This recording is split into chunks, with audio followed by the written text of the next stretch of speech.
Mount Washington is located on Lake Winnipesaukee. Its home port is out of Weirs Beach, New Hampshire. Lake Winnipesaukee is New Hampshire's largest lake. 72 square miles. It's 21.5 miles long and 15 miles wide. It has 183 miles of mainland shoreline.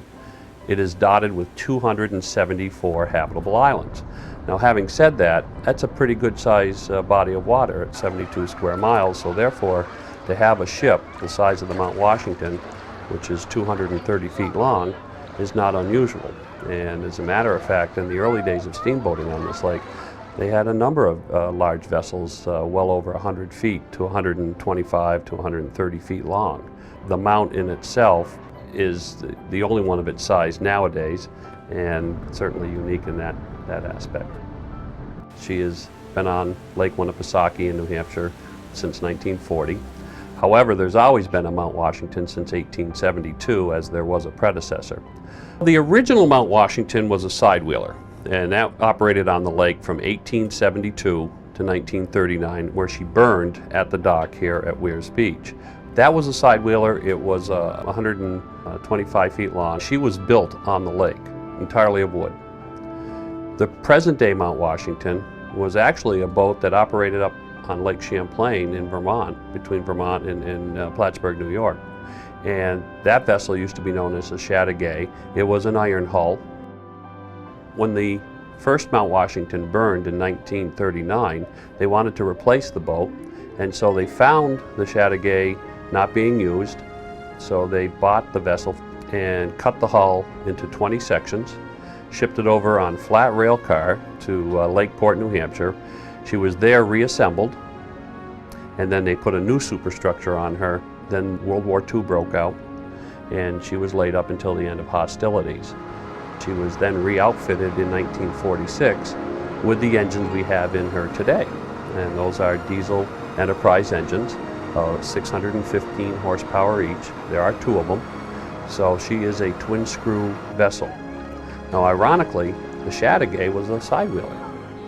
So this boat, at 230 feet long, twin screws, was not originally constructed to be a twin-screw vessel, but she operates very nicely as one.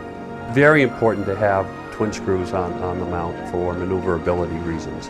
We don't have currents, we don't have tides in the lake, we have wind. And so if you take a look at the mount, the fact that she has an awful lot of sail towards the stern of her because it's all enclosed, the wind can actually blow you around pretty good as you're coasting into a dock.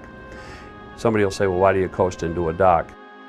Our engines are direct drive inline diesel engines. And what I mean by that is the fact that when we stop the vessel, we literally stop the engines, and we have to restart the engines in reverse. They have direct reversing cams. So when we're coasting, our engines are not on. And so we can't go from forward to reverse like you would normally with a clutch system and not have to worry about doing damage. We have to reverse the cams first, and that takes a few seconds. When you're coasting, obviously the wind takes control of your vessel a little bit. So twin screws do help us in the fact that we're able to maneuver a little better. You're on a lake, you're not on the ocean.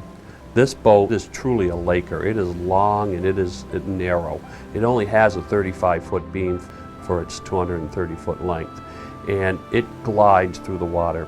It also weighs close to 800 tons.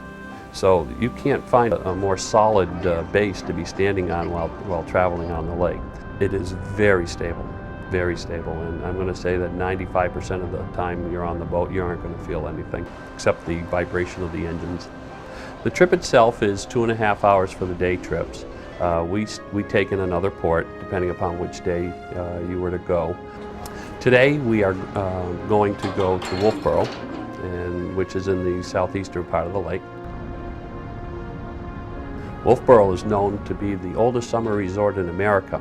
It was in 1764 that the colonial governor, John Wentworth, first established a summer home there, established the Colonial Road from Portsmouth to Wolfeboro, and therefore making it the first summer resort in America. When we go to another port, we'd stop only long enough to take on and dispatch passengers.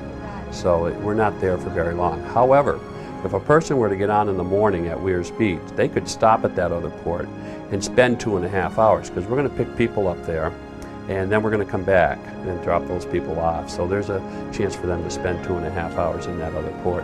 And a lot of people do that, especially in the Wolfboro area, because there's a lot of great areas to shop. I grew up with this company, you know, starting out as a deckhand in college. I've got 27 years into the company. I love the area. I love my job. I think I'm the luckiest man in the world. I truly do. The things you do every day may be the same in a lot of ways, but there are so many different things that you do every day. The scenery is different every day. I got to tell you, I can't think of a better place to be.